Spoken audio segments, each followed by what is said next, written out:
घरोघरी मातीच्या चुली मालिकेच्या आजच्या भागात प्रेक्षकांना अनेक भावनिक आणि थरारक घडामोडी पाहायला मिळतात.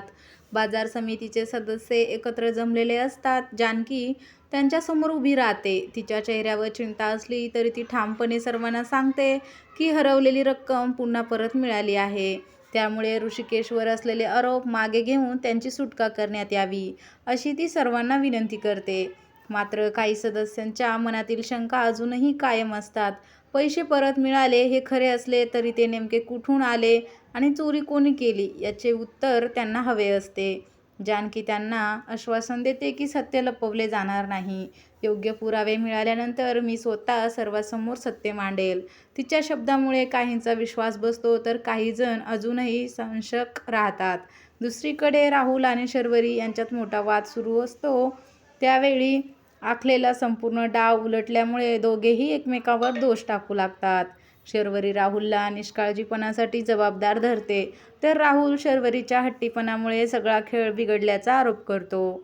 हातात आलेली मोठी रक्कम अचानक नाहीशी झाल्यामुळे दोघांचेही संतुलन ढासळलेले असते. याच वेळी सारंग आणि सौमित्र ऋषिकेशच्या सुटकेसाठी धडपड करत असतात. वकील असूनही भावाला तातडीने मदत करता येत नसल्यामुळे सौमित्र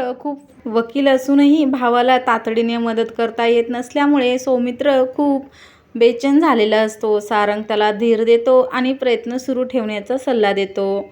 बाजार समितीतील अनेक सदस्य अखेर रणदिवे कुटुंबाच्या प्रामाणिकपणावर विश्वास दाखवू लागतात. वर्षानुवर्ष गावासाठी काम करणाऱ्या या कुटुंबावर सरसकट आरोप करणे योग्य नसल्याचे काही सदस्य स्पष्टपणे सांगतात. शेवटी सर्वांच्या चर्चेनंतर ऋषिकेश विरोधातील तक्रार मागे घेण्याचा निर्णय घेतला जातो. ही बातमी पोलिसांपर्यंत पोहोचताच ऋषिकेशच्या सुटकेची प्रक्रिया सुरू होते. लॉकअपमधून बाहेर पडताना त्याच्या चेहऱ्यावर समाधान दिसत असले तरी कुटुंबाला झालेल्या त्रासाची वेदना त्याच्या मनात असते. सारंग आणि सौमित्र त्याला भेटतात आणि भावनिक क्षण निर्माण होतो. घरात मात्र सुमित्रा आपल्या मुलाची आतुरतेने वाट पाहत असते. 2 दिवसाच्या काळजीने ती पूर्णपणे थकलेली असते. ऋषिकेश निर्दोष सुटल्याची बातमी मिळाल्यानंतर तिच्या डोळ्यात आनंदाश्रू येतात. तो घरी कधी पोहोचतो याची ती वाट पाहत राहते. दरम्यान जानकी आणि ऐश्वर्या यांच्यात मनमोकळी चर्चा होते. ऐश्वर्या स्वतःमध्ये झालेल्या सकारात्मक बदलांचे संपूर्ण श्रेय जानकीला देते.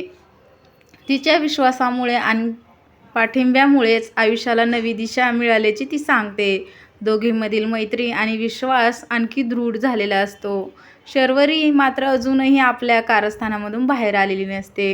ऋषिकेशची सुटका झाल्याचे समजताच तिचा चेहरा पडतो. परिस्थिती तिच्या मनासारखी घडत नसल्यामुळे ती पुन्हा नवीन डाव आखण्याचा विचार करू लागते. भागाच्या शेवटी एकीकडे ऋषिकेशच्या घरी परतण्याचा आनंद असतो तर दुसरीकडे शर्वरीच्या मनात सुरू असलेल्या नवीन योजनाची चाहूल प्रेक्षकांना लागते. त्यामुळे पुढील भागात नेमके कोणते नवे रहस्य उलगडणार आणि रणदिवे कुटुंबासमोर कोणते नवे आव्हान उभे राहणार याची उत्सुकता अधिकच वाढते.